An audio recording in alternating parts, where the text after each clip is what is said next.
Hey everyone, welcome back. Hope you're having a fantastic day so far.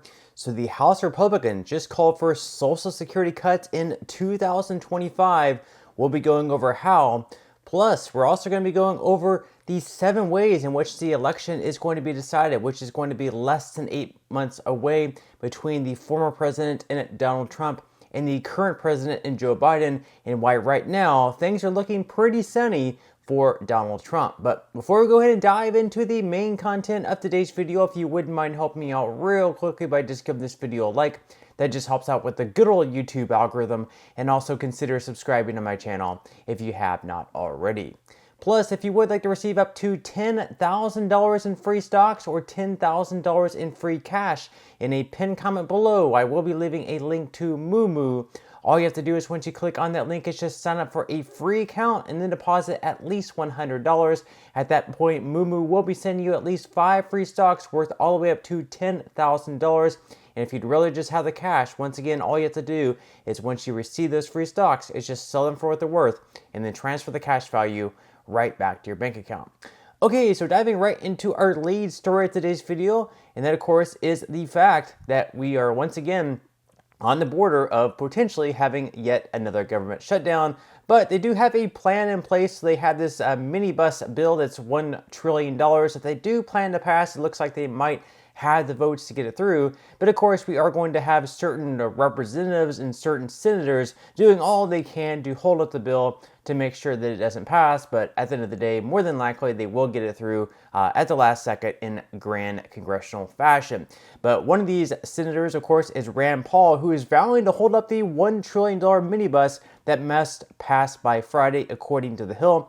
So according to The Hill, Senator Rand Paul says he will hold up a $1 trillion minibus spending package that needs to pass by the end of the day Friday to avoid triggering a partial government shutdown. He said, quote, "I will hold it up primarily because we're bankrupt and it's a terrible idea to keep spending money at this rate."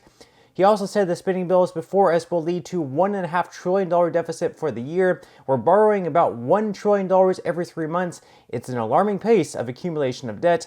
My opposition to this would be based on how much the package would add to the U.S. debt, which now stands at $34.5 trillion. Asked if he would delay the final Senate passage of the bill past the weekend, which would trigger a partial government shutdown, Paul shrugged and lifted his palms to the air, signaling he hadn't decided yet how long to delay it. Funding for the Departments of Defense, Labor, Health and Human Services, state, and other federal agencies will expire at 11:59 p.m. on Friday.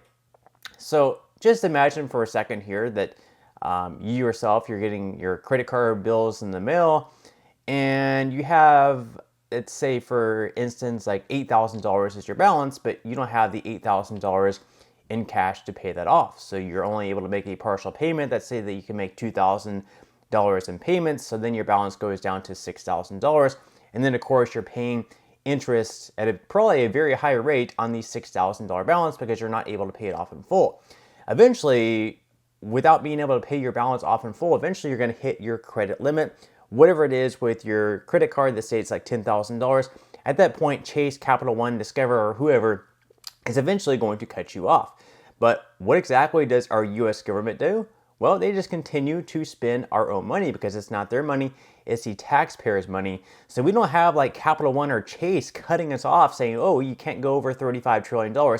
We just keep pushing it higher and higher. So 20 trillion, 25, 30, next year it's going to be 35. Eventually we're going to hit 40, 45, or $50 trillion in debt. And every single year we're paying more and more interest. We're continuing to spend, even though we don't have enough money to coming in from the taxpayers to cover what we're spending. So eventually we need to get that under control. And you might think, well, at least we're spending on things useful. But according to this most recent report from Rand Paul, some of the things that we're actually spending on, I mean, you might question, like, are we actually spending on this? And some of it is actually, pretty humorous in a sad way. Let's go ahead and watch. Massive government spending, out of control deficits are just some of the things that Senator Rand Paul outlines in his Festivus report. We've actually been poring over it to see sort of what's in it. You can see on the cover here, we've got a Barbie, we have got a lobster, we've got a monkey here. It sort of outlines trying to grab the attention of people and then breaks down into sort of a summary of what he describes as lavish spending by the government. So he also, of course, takes some shots at Dr. Fauci and says some of his experiments are extremely costly. So here are some of the standouts where he sort of airs out those grievances: accepting Barbie doll photos submitted by scammers to get COVID relief funds from a portion of an $800 billion allocation in PPP funds. Other expenses highlighted were $659 billion for national debt interest, $33 million to run Dr. Fauci's state-owned research island of 3,000 monkeys sent out for research, $6 million for boosting Egyptian tourism, $200 million given from the Small Business Administration to what they call struggling musicians like Post Malone, Chris Brown, and Lil Wayne, as well as an unknown cost for the USDA's dog walking research during the summer. So while we have Americans struggling on the streets, we're spending money on monkey islands and dog walking research. Make it make sense. But in some other news, of course, the House Republicans just released their budget. So basically, again, up in November, we have the election coming up. So if Republicans retake or keep majority of the House and retake the majority in the Senate, they're basically, releasing the plans of what they plan to do or how they plan to govern on different issues. And part of this in their proposals included Social Security. And yes, included in that does include some cuts. Not for everybody, for people currently at their retirement age or nearing their retirement age. More than likely, it is not going to impact you unless you're one of the higher earning Social Security retirees. So according to NBC News, a new budget by a large and influential group of House Republicans calls for raising the Social Security retirement age for future retirees and restructuring Medicare. The proposals, which are unlikely to become law this year, reflect how many Republicans will seek to govern if they win the 2024 elections. And they play into a fight President Joe Biden is seeking to have with former President Donald Trump and the Republican Party as he runs for re-election. For Social Security, the budget endorses moderate adjustments to the retirement age for future retirees to account for increases in life expectancy. It calls for lowering benefits for the highest earning beneficiaries, and it emphasizes that those ideas are not designed to take effect immediately. The RSC budget does not cut or delay retirement benefits for any senior in or near retirement.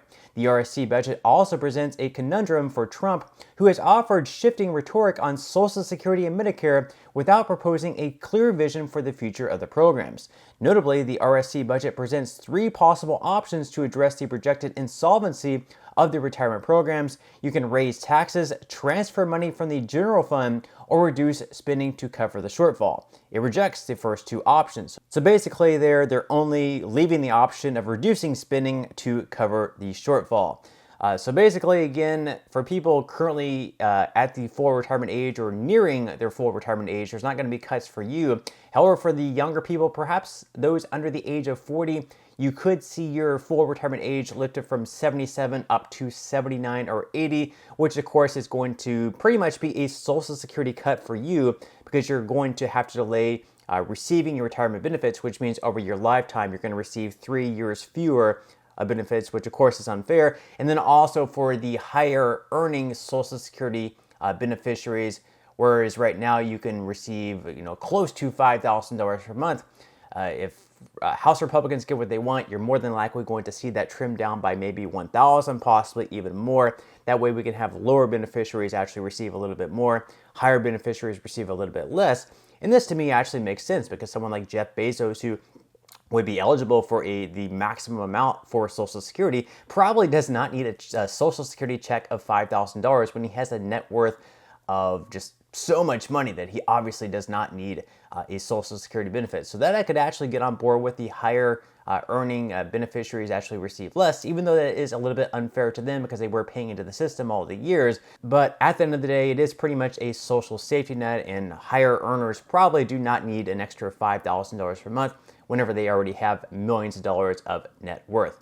Now, in our final story of today's video, of course, we do have the elections coming up in less than 8 months, and these are going to be the 7 ways in which is going to determine the election between Biden and Trump. There are basically 7 states that's going to decide everything. So basically, California obviously is going to vote for Joe Biden. New York is obviously going to vote for Joe Biden. Florida is obviously going to vote for Donald Trump. Texas is obviously going to vote for Donald Trump. But there are 7 states out there that we're going to cover, which is basically going to decide the 2024 election. So let's go ahead and start out in Wisconsin. So in 2020, Joe Biden took Wisconsin by a very slim majority. But so far, according to polling, on average, Trump does lead by 1 point. So that is good news for Trump there. Then we move over to Arizona. In 2020, Biden also took Arizona. This year so far, Trump leads by a pretty massive amount, by 5.4 points on average. Let's go ahead and move over to Georgia. Biden took an upset in Georgia in 2020, but it looks like that's going to switch back over to red in 2024, with Trump leading by 5 points on average.